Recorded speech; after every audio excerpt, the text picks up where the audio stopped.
A partir de agora, a Rádio Imperial passa a apresentar Nós Servimos, um programa com a produção e direção do Lions Clube Quitandinha. A apresentação, Doutor Paulo Magno. Bom dia, ouvinte da nossa Rádio Imperial. Aqui estamos mais um sábado com o nosso programa Nós Servimos, sob a chancela do Lions Clube Petrópolis Quitandinha. E hoje, sábado passado, nós tivemos uma reunião que é o a reunião de gabinete da governadora do nosso distrito LC1 de Lions, lá no Rio, e tivemos a oportunidade de conversar com o ex-governador, o companheiro João Roberto Moreira Alves, e tomamos ciência de que os Lions Clubes reunidos enviaram uma mensagem ao Congresso Nacional se reportando quanto a essas medidas que o Ministério Público apresentou para a moralização do nosso país, as quais os Lions Clubes do Distrito LC1 subscreveu integralmente e fez chegar às mãos do Congresso Nacional esta mensagem. Então nós gostaríamos de reportar aqui, de trazer para os nossos ouvintes uma fala do companheiro João Roberto. Está uma gravaçãozinha aqui, não sei se vai sair muito legal, mas vamos ver se a gente consegue reproduzir. Nós estamos falando com o nosso companheiro João Roberto, que vai discorrer agora sobre a mensagem que foi enviada ao nosso Congresso Nacional. É isso, João Roberto? Sim. O Lions realizou, através do Instituto Nelson Jônio do Instituto Leonístico, um debate sobre as medidas contra a corrupção. Foi um assunto bastante polêmico, que naturalmente não podemos nos omitir. E, primeiramente, foi feita uma reunião do Círculo de Estudos na sede da governadoria do nosso distrito, no Rio de Janeiro, e convidamos, inclusive, uma representante do Ministério Público Federal que expôs sobre as 10 medidas contra a corrupção. Esse trabalho foi endossado, foi transformado numa moção, levado à aprovação da última convenção do distrito, nosso distrito LC1, e posteriormente remetido ao distrito múltiplo LC, que também o aprovou. Diante dessa aprovação no âmbito do Lions, nós levamos pessoalmente, tanto ao Ministério Público aqui no Rio de Janeiro, como encaminhamos fisicamente para a comissão especial que analisa essas medidas contra a corrupção no Congresso Nacional. Eu acho que isso é importante, a participação do Lions, de toda a sociedade, em medidas não contra partidos, mas contra os princípios e a necessidade de apoiarmos as medidas que estão sendo cada vez mais mostradas a importância da participação da sociedade civil no combate à corrupção. Obrigado, João Roberto. Pois é, ouvintes, aí nós tivemos então a fala do nosso ex-governador do distrito, companheiro João Roberto Moreira Alves, falando sobre as medidas que a moção que foi encaminhada ao Congresso Nacional e ao Ministério Público sobre as 10 medidas contra a corrupção. É importante nós mostrarmos à nossa comunidade petropolitana que o Lions está presente e está se fazendo ouvir, ou pelo menos está falando, reclamando, dizendo, mostrando à nossa sociedade o quão é importante esta participação da sociedade no combate à corrupção. Dito isso, hoje vamos fazer a nossa entrevista. Temos o prazer de estar aqui recebendo a doutora Vera Soviero, dentista e coordenadora do curso de odontologia da FASE. Bom dia, doutora Vera. Bom dia, Paulo. É um prazer estar aqui. Bom dia a todos os ouvintes e agradeço já o convite. Doutora Vera, queria que a senhora se apresentasse, por favor.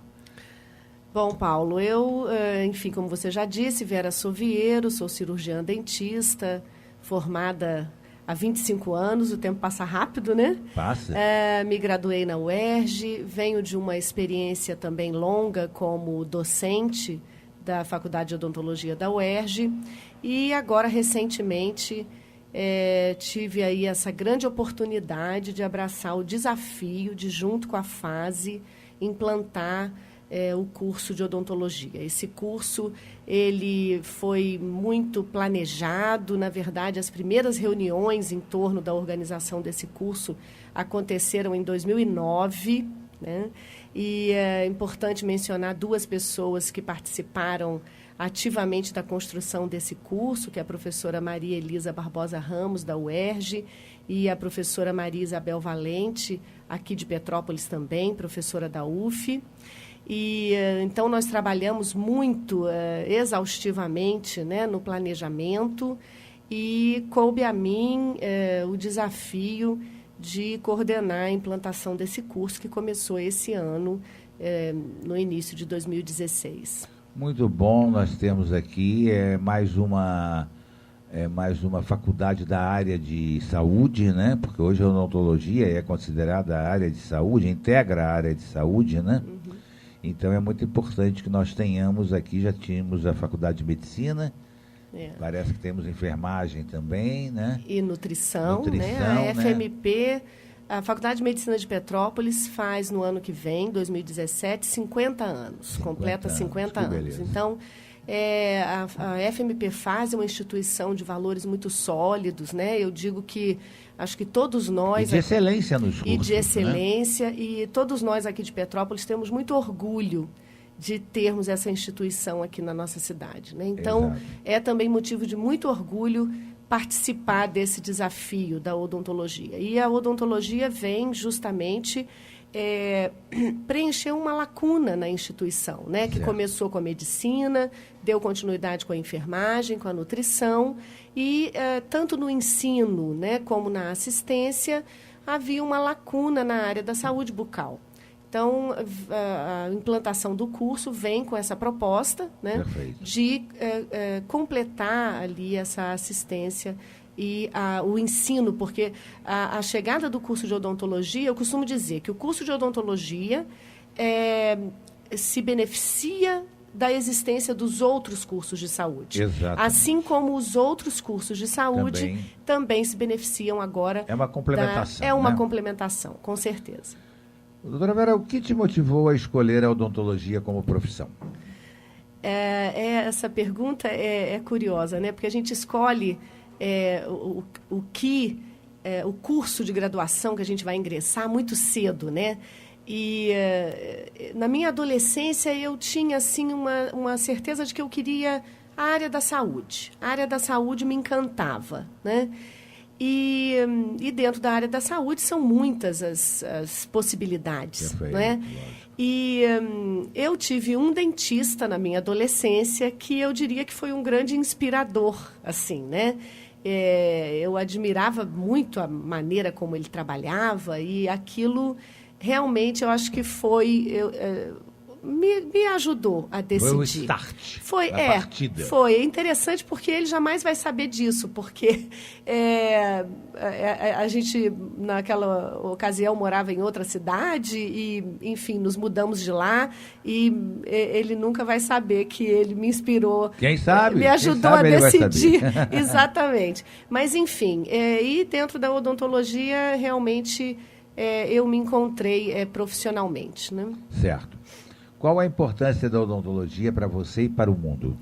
Olha, Paula, a odontologia ela tem um papel fundamental dentro da área da saúde, né? Nós sabemos que algumas doenças bucais, por exemplo, como algumas infecções periodontais, né, dos tecidos da gengiva e suporte dos dentes, podem agravar ou predispor à ocorrência de outras doenças, como doenças cardiovasculares, por exemplo. Uhum. Tem alguns estudos também que mostram uma relação entre doenças bucais e ocorrência de partos prematuros. Então, a odontologia, né, a saúde bucal, o organismo é uma engrenagem. Sim, não é? Lógico. Então, a saúde bucal, ela tem aí um papel muito importante. Outro exemplo que a gente pode citar é a questão do câncer bucal, que está entre os tipos de câncer mais prevalentes. Então, não há dúvida de que a equipe de saúde, né, ela tem que estar composta dos diferentes profissionais, e o dentista, o cirurgião dentista é um desses profissionais. Na própria condução da saúde pública, a gente viu, né, e vê o crescimento da estratégia de saúde da família, por exemplo, que é desenvolvida por uma equipe de saúde, que o dentista é um dos componentes dessa equipe, né? Então, não há dúvida, né, da odontologia como uma parte integrante fundamental dos trabalhos de promoção de saúde e de controle de doenças. Perfeito. Mesmo porque em alguns acidentes, algumas ocasiões, é muito necessária a presença do dentista quando há deslocamento, né, de bucofacial, né, sim, de maxilar, sim, né, sim, etc. com né? certeza. Porque os médicos, às vezes, não têm a habilitação própria que um dentista tem para colocar no lugar de novo, né? Exatamente. Então, não só na parte de traumatologia, mas na parte de controle de doenças, né, de uma maneira geral. Né? O que a odontologia proporciona na sua vida, Vera? Olha, Paulo, a odontologia proporciona tudo, né? Assim, é interessante ter que pensar na resposta para essa pergunta, porque quando a gente se satisfaz no caminho que a gente escolheu, a gente se envolve tanto, né? Então, a odontologia me permite não só ter seguido o caminho da profissão que eu escolhi, lidar com pessoas, já que a minha área de atuação na odontologia é uma área clínica. Durante a minha pós-graduação foi que eu me descobri como uma profissional interessada na vida acadêmica, e aí tomei esse caminho de uma maneira muito forte, né? Então, assim, hoje, não só hoje, mas já há bastante tempo, a maior parte da minha atuação, né, da minha dedicação à profissão é na universidade, né, no contato com os estudantes de graduação, pós-graduação e gestão no ensino, embora não tenha deixado a atuação clínica. E, através da odontologia, nós lidamos com as pessoas, nós aprendemos, crescemos, viajamos o mundo, participando de eventos e de projetos de pesquisa com colegas do Brasil e do exterior. Isso é muito importante para poder desenvolver a própria odontologia no país, né? Com certeza. Nós temos um projeto interessante que recebe estudantes estrangeiros e agora nós estamos trabalhando para vincular o curso de odontologia da FASE nesse processo de internacionalização, né? Então, com a possibilidade não só de receber alunos estrangeiros, mas que o nosso aluno também tenha a oportunidade, né, de fazer esses intercâmbios. Então, é incrível, né? Porque eu acho que o adolescente, quando escolhe o curso de graduação que ele vai seguir, ele não tem noção de como o leque vai se abrir mais adiante. Exatamente. Né? Eu acho até que a gente falar isso pode tranquilizar um pouco, né, o coração da garotada aí que tem que escolher o que fazer, porque pensar isso, que depois o leque vai se abrir e eles vão se encontrar, seja em que escolha fizerem. Né? Dentro da sua profissão, o que é mais gratificante e o que pode ser apontado como uma situação de desconforto?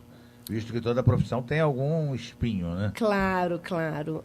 Paulo, assim, eu acho que o mais gratificante é o lidar com as pessoas. Para o dentista que atua na área clínica, não é? Porque a odontologia tem outras vertentes. Lógico, Mas para aquele que atua na área clínica, a gente tem a oportunidade de lidar com as expectativas, de ter a chance de contribuir para atender essas expectativas das pessoas, de trabalhar na promoção de saúde, no controle de doenças. Então, esse lidar com as pessoas, eu acho que é o mais gratificante. Ter a chance também de, no estudo e na pesquisa, avançar, né? É muito gratificante ver a área da saúde avançando no sentido de trazer benefícios à saúde e à prevenção de doenças.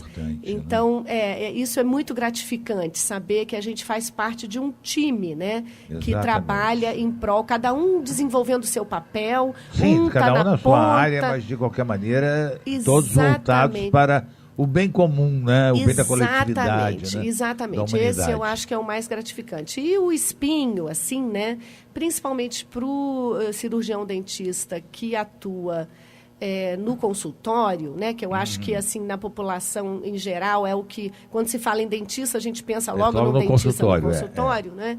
Eu acho que corre-se o risco de se ter uma atuação muito solitária. Então, isso é importante que o cirurgião dentista esteja sempre envolvido nas associações profissionais, nos congressos, nos eventos, e busque trabalhar em grupo, em equipe, trocar, para evitar essa atuação solitária. Certo. A odontologia hoje ainda é valorizada em vista à sua atuação? Paulo, eu diria que cada vez mais. A odontologia ela deixou de ser aquela profissão eminentemente autônoma. A odontologia hoje ela está incluída na saúde pública em todos os níveis de atenção, desde a atenção básica nas unidades básicas de saúde, na estratégia de saúde da família e nos hospitais na atenção de maior complexidade. A odontologia hospitalar, por exemplo, está em processo avançado de discussão como uma nova especialidade odontológica, né? E há um projeto de lei que está no Senado para votação, que visa regulamentar a presença do cirurgião dentista nas UTIs, nas unidades de tratamento intensivo. Isso é muito importante, né? Muito importante. Um acidente, uma pessoa passando mal, alguma coisa mesmo. E mais até, Paulo, há evidência científica de que o cuidado bucal nas UTIs, na unidade de terapia intensiva, diminui o risco de infecção pulmonar e, por isso, diminui a incidência de óbitos por infecção pulmonar. Quanto isso é importante? Muito importante. E também, por exemplo, outra questão, né? Desde 2007, a Agência Nacional de Saúde também determinou que as operadoras, que os planos de saúde cubram tanto exames complementares solicitados por dentistas, como internações, né? Também o Ministério da Saúde, desde 2005, se eu não estou enganada, autoriza a emissão de guia de internação pelo cirurgião dentista. Então, veja bem como que a odontologia teve, na verdade, um crescimento grande, em termos de valorização, né? Dentro como profissional de saúde. Né? Certo. Como educar uma criança para que ela se torne um adulto responsável pela sua saúde bucal? A gente vê ainda tanta criança nesse país com dentes deteriorados, vou dizer mesmo estragados, podres, né? Uma coisa horrível, como é que num país como o nosso, nós ainda temos esse tipo de coisa. Infelizmente, né? Na verdade, assim, o hábito é tudo, né? O hábito, ele deve ser construído desde cedo. E assim, não só com a higiene bucal, mas com a alimentação, né? Com a atividade física. Para também a dentição? Também. Quando se pensa em cárie, né? O açúcar refinado, né? Que a gente chama de sacarose, o açúcar refinado é um vilão, entrada, né? É um vilão. Então, assim, reduzir o consumo de açúcar é importante, não só para a prevenção de cárie, mas para a prevenção de obesidade e de diversas outras doenças, né? Então, controlar esse açúcar, e aí eu lembro sempre que não é só a guloseima, porque quando a gente fala, diminui o consumo de açúcar, mas eu não dou bala, eu não dou chocolate, né? Mas esquece dos líquidos, né? Então, que contém açúcar, tem né? muita criança que não toma água, mata a sede com líquidos açucarados. Então, lembrar as famílias, o que mata a sede é a água, né? Fazer um acordo com a criança, sempre na hora da refeição, bota um copo de água. Se ela tomar água, né? Aí depois ela pode tomar um suco, alguma coisa. Mas evitar que a criança sacie a sua sede com líquidos açucarados. Isso é muito mais comum do que a gente imagina. Muito. E o açúcar contribui para a formação daquela placa bacteriana, que é aquela massa que vai se depositando sobre os dentes. E quem consome mais açúcar desenvolve essa placa, essa massa, com maior capacidade de causar cárie. Então, faz diferença, sim, reduzir esse uso do açúcar. Isso tem que vir desde criança, né? Tem que vir desde criança. Porque a gente vê, por exemplo, é dente de leite. Sim, mas tem dente de leite Depois, quando vier o dente definitivo, já pode nascer, inclusive, cariado, né? O que acontece é que a troca dos dentes de leite para os permanentes não acontece de uma vez só. Exato. Ela se inicia aos 6 anos e vai trocando até os 12. Né? Então, a criança tem, durante essa fase, a gente chama de dentição mista, dentes de leite e dentes permanentes. Então, realmente, esse pensamento não é adequado, né? De achar que vai cair. Outra coisa, Paulo, infecções em dentes de leite podem se agravar e causar, inclusive, se disseminar aquela infecção, aquele abscesso purulento. E a gente tem casos de crianças que têm que ser internadas com risco, inclusive, de que essa infecção se espalhe para as membranas cerebrais, por exemplo, então, para a região veja como orbital. é importante a higiene bucal, né? Como é importante a gente ter o cuidado com os nossos dentes. Qual a importância? Eu ia perguntar justamente isso, qual era a importância da escovação dos dentes logo após as refeições. A escovação dentária, ela tem o objetivo de desmanchar essa massa bacteriana. Né? Eu, você, quem está ouvindo em casa, ao longo do dia, se passar a língua sobre os dentes, vai sentindo que vai acumulando aquela massa. É essa massa que pode causar cárie e doenças gengivais. Então, é isso que tem que ser desmanchado, né?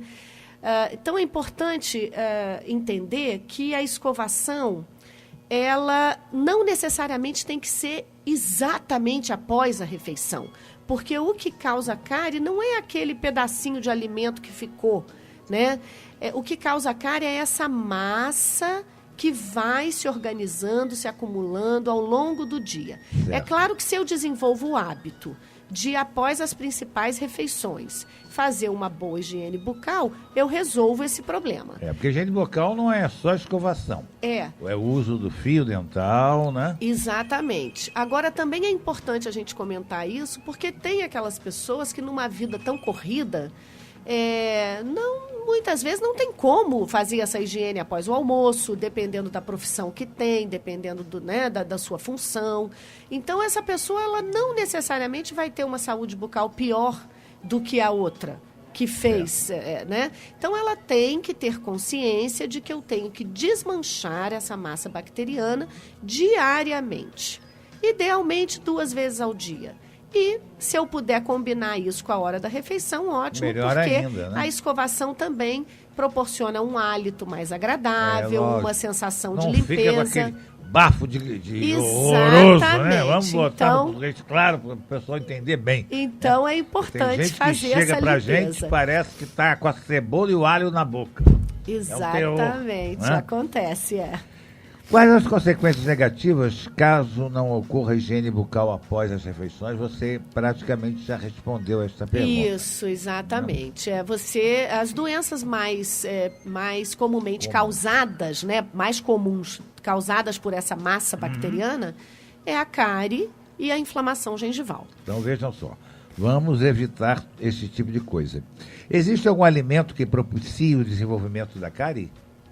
Aí a gente conversou sobre o açúcar, né? O açúcar refinado é o principal vilão. É o principal vilão. Mas lembrando que a higiene bucal adequada, satisfatória, resolve isso, né? Mas a redução... bem, que a doutora Vera falou, não é só o açúcar em espécie, comer açúcar. São os alimentos que contêm também o açúcar. Lembrar dos líquidos, etc, né? Tem líquidos aí que são um verdadeiro absurdo. Que é metade da garrafa praticamente é açúcar. Exatamente. O mau hálito tem a ver com a alimentação, doutora Vera? Olha, Paulo, alguns alimentos são famosos por causarem mau hálito, né? Você até comentou o alho e a cebola. Então, mas a persistência desse mau hálito, aí ela deve ser pesquisada, né? Porque... infecções dos dentes, dente cariado, dente com abscesso e inflamação da gengiva, gengivite, periodontite, são a causa da maior parte das situações de mau hálito. Então, 80% a 85% dos casos vai estar relacionado a alguma infecção, inflamação bucal. Então, o exame da boca é importante, se há uma persistência de mau hálito. Certo. Mas não é só isso, né? Alguns casos de mau hálito podem estar relacionados à infecção de garganta, por exemplo, né? Tem indivíduos que têm repetidamente infecções de garganta, então também deve ser examinado. Agora, há também causas que não estão na boca, né? E então algumas doenças intestinais, indivíduos que têm refluxo, né? As pessoas que têm refluxo, úlceras gástricas, diabetes, né? A diabetes está associada a um hálito bastante típico. Então, se há uma persistência de mau hálito, deve ser pesquisado. Lembrando que aquele mau hálito que normalmente as pessoas têm de manhã, né? Sim, esse é praticamente normal. Né? Durante a noite a salivação diminui. Quando no dia anterior tenha bebido isso, ou comido álcool, né? Exatamente. Aí realmente a litose Tem uma outra terrível. questão que eu acho até que vale a pena comentar também, porque tem algumas situações que provocam redução do fluxo salivar, da quantidade de saliva na boca. E isso já é comum com a idade, assim. Com a idade há uma diminuição da saliva. E pessoas que usam medicamentos de uso contínuo, né? Assim, a partir de uma certa idade, isso é muito comum. Alguns medicamentos também reduzem a quantidade de saliva. E com menos saliva também pode ter mau hálito. Agora, esse é um problema que pode ser controlado com bochechos que vão umedecer a boca, que vão fazer a função da saliva. Então, é importante, se alguém percebe que está acontecendo isso, né, fazer essa pesquisa, consultar o dentista, porque pode ter isso aliviado de uma maneira bastante simples. Perfeitamente. Vamos fazer um intervalozinho, a gente volta já. Estamos apresentando Nós Servimos, um programa do Lions Clube Quitandinha e a apresentação de Dr. Paulo Magno.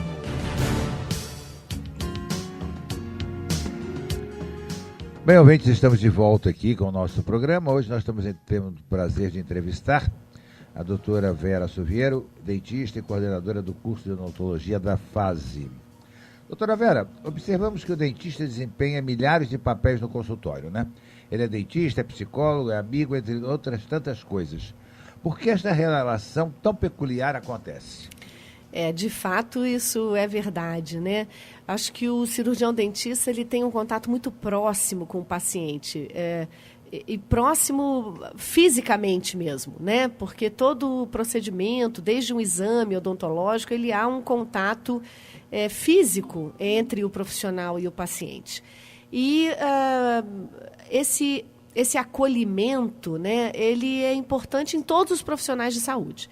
Então, aquele profissional que acolhe bem o seu paciente, ele vai, sim, desempenhar todos esses papéis, porque essa relação de confiança, né, entre o paciente e o dentista, o médico, o enfermeiro, o nutricionista, enfim, todo o profissional de saúde é importante. Né? O dentista eu até acho mais, porque na hora que a gente tem que ficar lá de boca aberta esperando, às vezes, secar alguma coisa, que se faça, algum procedimento, né? Aí o dentista fica conversando com a gente. É um monólogo, né? Porque a gente não pode falar que está de boca aberta, né? Mas é interessante, né? E quando a gente passa até a conhecer, às vezes, melhor a pessoa, né? O próprio dentista. Às vezes ele conta um caso interessante. Meu dentista, ele é pândega, ele vive contando piada, rindo, a gente se diverte muito. Tem uma questão... Até às vezes engasgo com ele e digo, pelo amor de Deus, não faz isso na hora. Tem uma questão interessante que também... não é raro que as pessoas tenham um pouquinho de medo, né, do dentista. Também tem. Então, assim, na verdade, lidar, né, realizar procedimentos na boca do paciente é uma coisa, assim, bastante invasiva, né? Então essa relação ela tem que ser muito bem construída. Às vezes cria até um traumatismo mesmo, alguma coisa, né? Então a pessoa vai... Então eu acho que essa questão de acalmar o paciente, distrair o paciente, né? Isso também é importante. Então acho que acaba que colabora, né? Contribui para construir essa relação mais próxima. No atual cenário econômico brasileiro, qual a sua opinião em relação ao mercado de trabalho e as oportunidades para os profissionais de odontologia? Olha, Paulo, a gente já falou como a odontologia teve aí uma ampliação do seu espaço na saúde pública, né? Assim, a odontologia, se a gente voltar aí 2, 3 décadas, né, 20, 30 anos atrás, praticamente não existia dentro da assistência pública de saúde. Isso mudou completamente. Então, esse é um campo que se abriu e ampliou de maneira muito importante, né? Mas, além disso, é importante a gente lembrar que o cirurgião dentista, ele pode atuar em outras áreas, ele não necessariamente precisa atuar na odontologia clínica que a gente tem, né, logo vem na cabeça da gente quando a gente fala de odontologia. Então, uma outra área que vem crescendo muito é a área forense, por exemplo, né, de identificação de corpos, identificação de questões ligadas à criminalística, né? Então, essa é uma área que vem se ampliando. Há poucos profissionais nessa área de odontologia. Certo. Então, está aí um campo que os novos estudantes devem olhar, né, e pesquisar sobre isso. Há também a indústria odontológica, muito ampla, muito vasta, com materiais, equipamentos, desenvolvimento de materiais, e também o dentista tem o espaço de atuação nesse campo, né? Enfim, e além daquele profissional que vai enveredar, vai escolher o caminho da pesquisa, né? Você sabe que, por exemplo, a polpa do dente, né, que comumente é o que a gente chama do nervo, né, porque o dente, ele dentro tem o nervo, vaso sanguíneo, né? Aquele nervinho bandido. Que de vez em quando dói, né? Quando dói é muita dor. Mas, enfim, a polpa dentária, ela é uma das melhores fontes de células-tronco. Olha que interessante. Né? Então, a pesquisa na área de célula-tronco tem muita participação de dentistas que se graduaram na odontologia e seguiram o caminho da pesquisa. Isso apenas para citar um exemplo. Pois é, né? É notório hoje o avanço tecnológico da área odontológica, né? Tanto esses recursos não estão disponíveis para toda a população pelos custos elevados. Qual a sua opinião sobre essa realidade? Olha, Paula, a tecnologia tem trazido mesmo muito benefício para toda a área da saúde, né? E na odontologia não é diferente. Mas é um engano a gente pensar que a melhor odontologia depende de todos esses equipamentos e desse modernismo e de, enfim, tecnologia extremamente avançada, né? Quando a gente pensa no principal trabalho da odontologia, né? Vamos dizer assim, na maior, em termos de quantidade mesmo, né? Eu costumo dizer que os principais instrumentos do dentista são muito baratos e acessíveis, que é a escova de dente e a pasta de dentes com flúor. Né? Então, a educação em saúde. Nós no Lions fazemos essa aplicação de flúor em crianças entre 3 e 12 anos.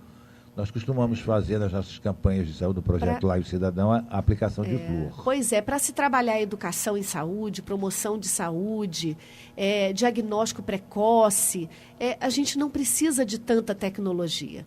Então, é claro que a tecnologia vai ser importante, né? Em tratamento de doenças como câncer, por exemplo, como avançou. Lógico. E diariamente a gente agradece, né, pelo avanço da área da saúde, que propicia aí tratamentos menos sofridos, né, para os pacientes. Mas eu diria que a maior parte da odontologia, ela não depende de equipamentos tão sofisticados. Apesar que o material odontológico era quase sempre, há tempos, era importado, né? Hoje nós já temos materiais nacionais de qualidade. Temos, com certeza. Muitas indústrias nacionais ou multinacionais, mas que produzem dentro do Brasil. Então, com certeza temos. Inclusive, aqui em Petrópolis tem uma indústria grande. É a Dentsply, né? Acredita que está indo embora, infelizmente. Acredita que o novo cirurgião dentista estará mais preparado para desenvolver trabalhos voltados à coletividade?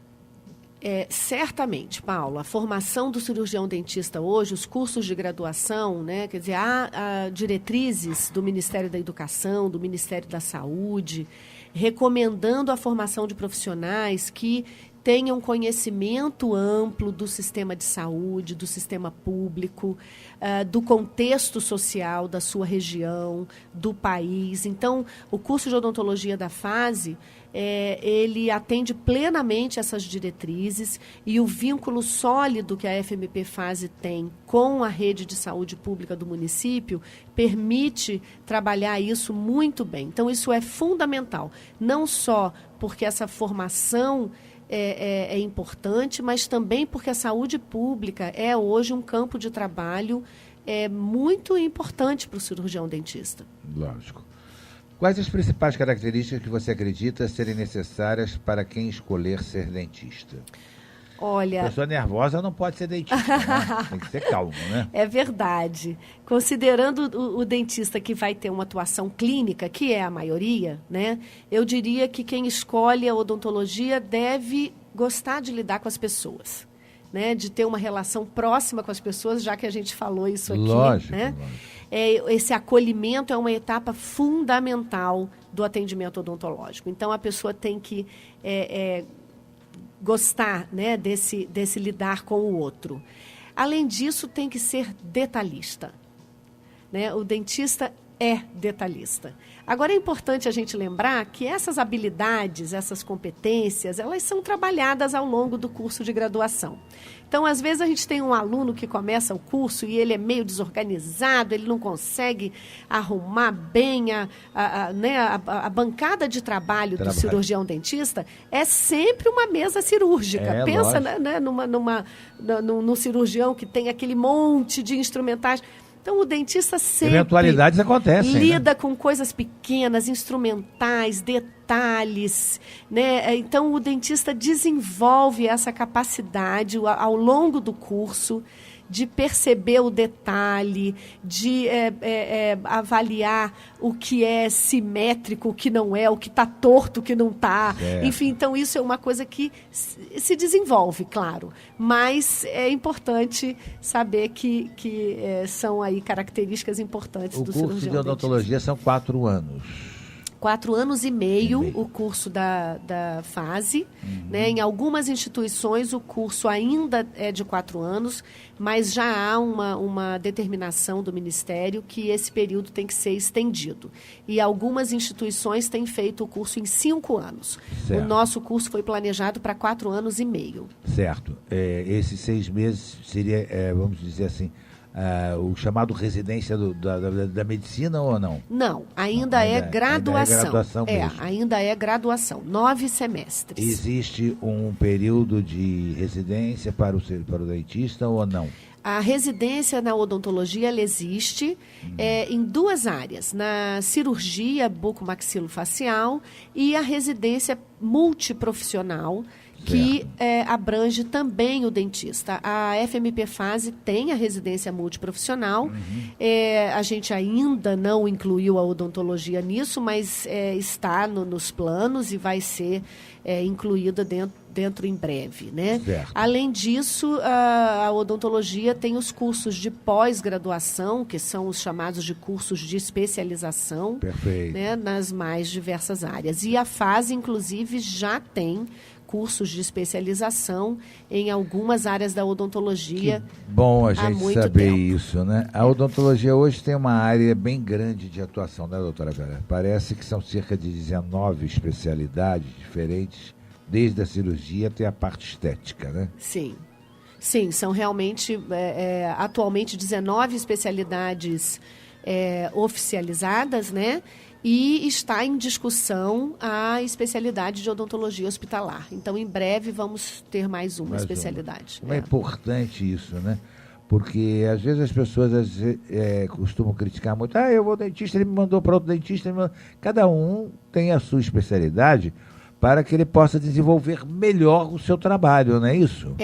É importante a formação do dentista geral, né? Do Sim, dentista generalista, assim como o médico também, né? Então, tem-se essa preocupação de graduar, de formar um profissional que saiba resolver os problemas do eu paciente. Sinto muita falta disso no meu campo do direito, por exemplo, em que o advogado sai formado em generalidades. Ele é advogado de tudo. E acaba não sendo advogado de nada. Aí tem que fazer uma pós-graduação para ele poder se especializar em alguma coisa, né? Porque realmente é complicado. Essa resolutividade, ela é importante, mas é claro que áreas específicas, né, requerem uma especialização mesmo, para se atingir níveis mais altos de complexidade, de conhecimento naquela área.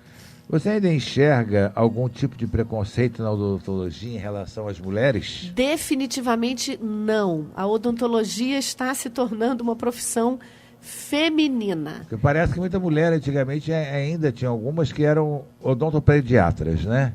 Mas hoje nós já temos uma gama maior de dentistas, inclusive de cirurgiãs. Né? Então. Né? Cirurgiãs nos hospitais, na traumatologia, na cirurgia bucomaxilofacial. Então, de modo algum, realmente, atualmente, as turmas de graduação têm maioria feminina. Que legal isso. Olha só, que interessante. A mulher está tomando mesmo conta do mercado, né? Pois é, cuidem-se. Cuidem-se. O que tem dificultado o avanço da prevenção na população? Olha, Paulo, o Brasil já avançou muito na qualidade de saúde bucal. É claro que a gente ainda tem muito a avançar, né? Mas a gente tem levantamentos nacionais de condição de saúde bucal, né? Quem tiver interesse pode acessar o site do Ministério da Saúde, procurar Saúde SB Brasil, nome desses levantamentos. Já temos, se eu não estou enganada, são 3, já realizados em âmbito nacional. E, através desses levantamentos, a gente observa que a ocorrência de cárie, por exemplo, nos adolescentes, jovens, reduziu muito. Não é difícil a gente perceber isso nas gerações mais novas.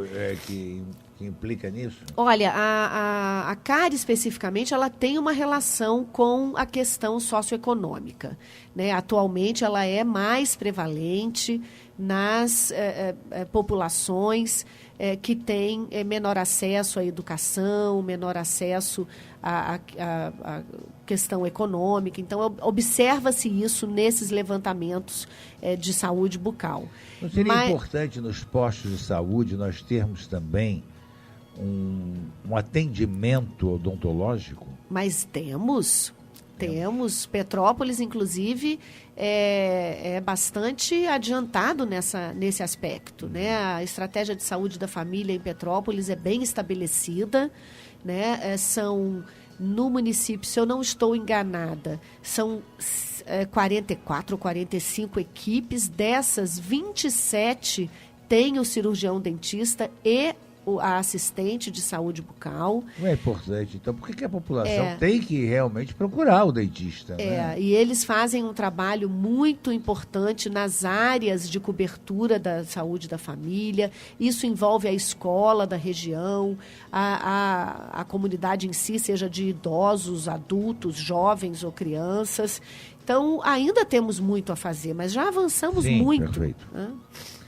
Quais os principais problemas apresentados pelos pacientes no consultório, doutora Vera? Não tem dúvida que as doenças mais prevalentes são mais frequentes, né? São a cárie e as doenças gengivais. Esses são os mais comuns. Canal é uma tristeza, né? O canal resulta de uma cárie que ficou muito profunda, né? E atingiu o nervo, exatamente, que é a polpa dentária. Então, ainda, né, ocorre bastante. Tratamentozinho que ainda é sofrimento, né? O canal, né? Também já avançou muito. Também já avançou nada, né? muito. Em algumas situações hoje. Acho que dá um nervosinho, aquela agulhinha lá. Em algumas situações hoje, Paulo, não em todas, mas em algumas situações, o endodontista, que é o dentista que faz o tratamento de canal, ele pode concluir o tratamento em uma única sessão. Exatamente. Eu já tive essa oportunidade de fazer isso. Aí diminui o sofrimento. Exatamente. E ele é um espetáculo. Até um abraço aí ao doutor Gilberto. Isso. Realmente, ele é espetacular nessa área aí. Aliás, te chamando então também para o meu dentista, né, o doutor Walter Brett. Isso né? aí, ele vai com ficar certeza. zangado comigo, que eu não falei nele, né? Falei do Gilberto agora sem querer. Um abraço para os dois, porque eu conheço os dois. E isso aí, grandes representantes da odontologia no nosso município. Isso aí. Doutora Vera, conversamos frequentemente sobre a odontologia como peça fundamental no âmbito da saúde e da sociedade. Eu gostaria que você desse a sua visão sobre a participação do cirurgião dentista como agente de saúde. Pois é, eu acho que a gente já teve a oportunidade de falar um pouco disso quando a gente diz da importância agora de como abriu o espaço para o cirurgião dentista nas equipes de saúde, em todos os níveis de atenção. Então, assim, não tem dúvida, o dentista desempenha um papel fundamental. É muito interessante ver o sistema de trabalho das equipes de saúde da família. Agora, com essas discussões em torno da odontologia hospitalar, se essa determinação realmente for aprovada, né, de que a atenção odontológica tem que fazer parte dos cuidados do paciente internado, seja ele na enfermaria, na UTI, em que situação dentro do hospital.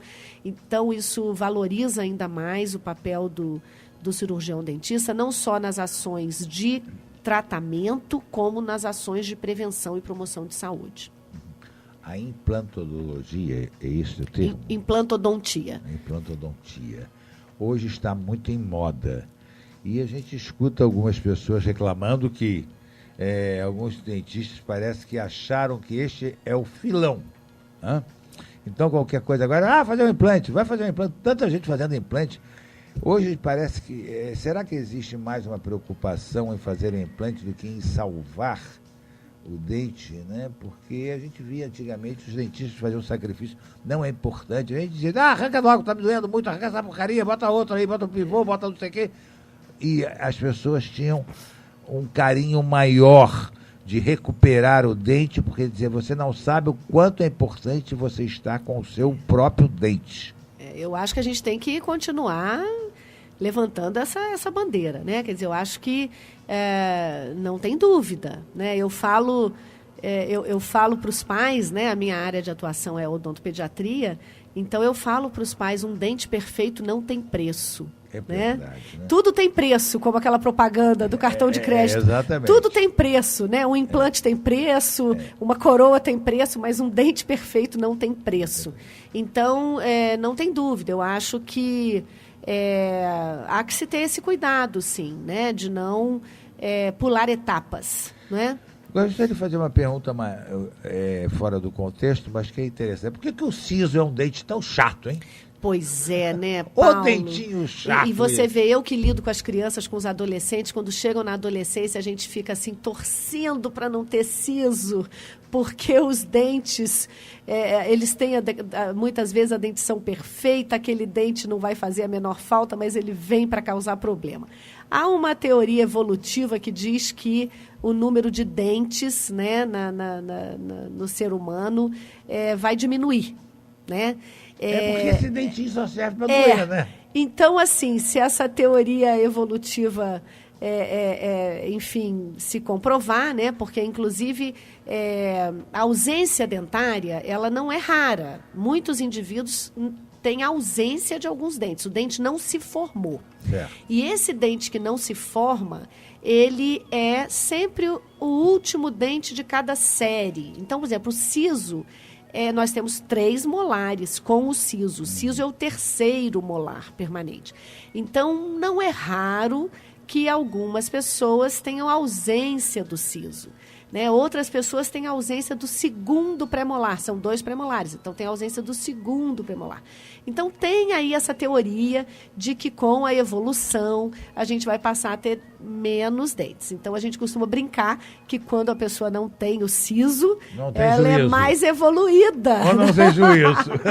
Né? Mas o grande problema é que eu sou muito atrasado, eu tive 5 sisos, nunca vi isso. Meu dentista Paulo, ficou... então você teve um extra numerário, que também não é tão raro. Não sei para que isso, só para não encher a paciência realmente. Exatamente. O sorriso é a expressão máxima da felicidade, né? Qual a sua opinião sobre esses tratamentos estéticos? Olha, Paulo, eu digo que se nós temos os meios, as estratégias, né, enfim, as técnicas para atender uma expectativa do paciente, para melhorar a sua qualidade de vida, nós devemos oferecer isso ao paciente, né? Essa semana eu vou contar uma historinha rápida aqui. Nós atendemos um menino de 10 anos de idade, e ele tinha os dentes muito manchados em função de uma alteração de formação do esmalte, um defeito de formação, né? E então, quando tem essa situação em criança, a gente procura abordar a criança de uma maneira bastante sutil, para entender o quanto aquilo está interferindo na vida da criança. Porque, às vezes, às vezes pode ter uma alteração que incomoda o dentista, incomoda a mãe, mas a criança não está nem aí, está feliz da vida, né? Então, a gente não vai fazer um procedimento se a gente não identificar que aquilo está, de certa forma, prejudicando a qualidade de vida daquela criança. E esse menino, quando questionado sobre os seus dentes, ele disse que o que ele tinha vontade era de cortar os dentes com uma gilete. Meu Deus. Então, aquilo, assim, né, não precisa perguntar mais nada. Nós vamos fazer, né, o procedimento para resolver esse problema. E um procedimento relativamente simples, de sessão única, numa única consulta, eliminou as manchas dos dentes, né? E a alegria desse menino, quando ele se olhou no espelho, não dá para contar. Né? Contagiante. Então, foi um atendimento feito por estudante, sob a minha supervisão, era eu que estava na clínica.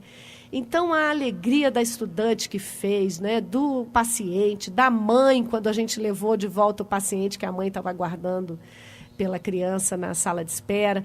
Enfim, eu acho que se a gente tem esse instrumento, a gente deve usar, fazer. E isso não importa a idade, a criança, o adulto, o idoso, não importa. Agora, nós temos visto exageros, né? Padronização de sorrisos. Pois é, eu ia perguntar, esse dente branco que todo mundo está usando agora, principalmente os artistas, que chega até a doer a vista. E não fica parecendo que é dente de leite? Fica parecendo falso. Não é, porque o dente de leite é que é branco assim, por isso que a gente chama dente de leite, né? O dente permanente, ele tem um matiz, ele tem ele é marfim, ele não é branco, leite, né? Então, nude, como está na moda agora. Exatamente, aí as pessoas deveriam valorizar. Gostei, acho que eu vou usar isso, hein, Paulo? Os dentes naturais, eles são da cor nude, não são brancos. Então, assim, tem exageros. Eu acho que a gente tem que ter cuidado com exagero, porque alguns procedimentos estéticos, eles são irreversíveis, eles desgastam o dente. Né? Então, esse, por exemplo, que os artistas estão colocando, que é justamente uma... Eles chamam de lente de contato. É isso? Exatamente. As lentes de contato, elas são muito finas. É um desgaste bastante fino dos dentes, mas faz, sim, um desgaste. Essa lente gasta também normalmente? Não, na verdade, a lente é só para fazer um paralelo, né? Porque ela é muito fina, então ela... poderia, para o leigo entender, ela se assemelharia a uma lente de contato. Mas, na verdade, é uma lâmina muito fina de porcelana. Então... Certo. Doutora Vera, com que frequência deve-se visitar o dentista? Olha, Paula, essa é uma pergunta bem difícil de responder, né? Porque isso vai variar muito de indivíduo para indivíduo. Eu diria que os indivíduos, as pessoas saudáveis, que controlam bem os fatores, né, que causam cárie, que causam gengivite, que tem uma dieta balanceada, tem boa higiene bucal, né? Vai ao dentista para os seus check-ups e o dentista, olha, você está indo muito bem, continua com os seus cuidados. Essa pessoa pode visitar o dentista até anualmente. Certo. Mas tem situações diferentes. Tem pessoas que têm um aumento maior de tártaro, Isso. de uma série de coisas. Exatamente. Né? Tem pessoas que têm uma tendência a uma formação mais rápida de tártaro. Placas. Tem pessoas que têm risco maior a cárie. Né? Por exemplo, se um indivíduo, por alguma razão, tem pouca saliva, como eu falei, esse é um indivíduo que deve vir com mais frequência. A criança também, que a mãe tem muita dificuldade de escovar os dentes, então, por alguma razão, tem um risco aumentado de cárie. Pacientes que têm doença periodontal, que é a doença da gengiva um pouco mais avançada, eles têm que fazer um controle com mais regularidade. E aí esse controle pode ser semestral, eventualmente até trimestral. né? Então, eu acho que a partir da primeira avaliação do dentista e do acompanhamento, vai se determinar essa regularidade. Certo. Deixa eu lhe fazer mais uma perguntinha, por curiosidade. Dizem que a gravidez altera na mulher o problema de dente. É verdade isso? É fato ou é falso? Isso é um mito, sabe? Né? Porque diz, cada gravidez perde um dente, cada gravidez uma cárie nova. Não é verdade. Acho que e a mulher grávida pode se submeter a um tratamento dentário? Pode. A preocupação com a mulher grávida, principalmente no primeiro trimestre, é exposição à radiação, né? Isso não deve. Mas ela pode se submeter ao tratamento, não tem problema. Tem problema. Não. Doutora Vera, infelizmente nós estamos chegando ao nosso horário.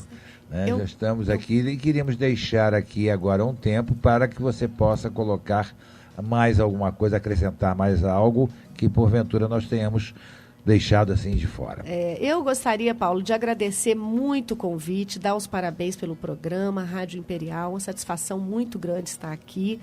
E eu não podia deixar de agradecer, em nome do curso de odontologia, a instituição FMP Fase, que abriu esse espaço para odontologia na cidade de Petrópolis, aos docentes, aos professores que estão compondo o curso de odontologia, todos, né, muitos já faziam parte da instituição pelo curso de medicina, enfermagem, nutrição, e agora abraçaram a odontologia com muito carinho e dedicação. Aos funcionários, né, também da instituição, que também receberam a odontologia com muita dedicação, e aos alunos que temos recebidos no curso de odontologia, que, enfim, acreditam nesse curso que está sendo implantado e na instituição, que a gente sabe tem valores muito sólidos, né?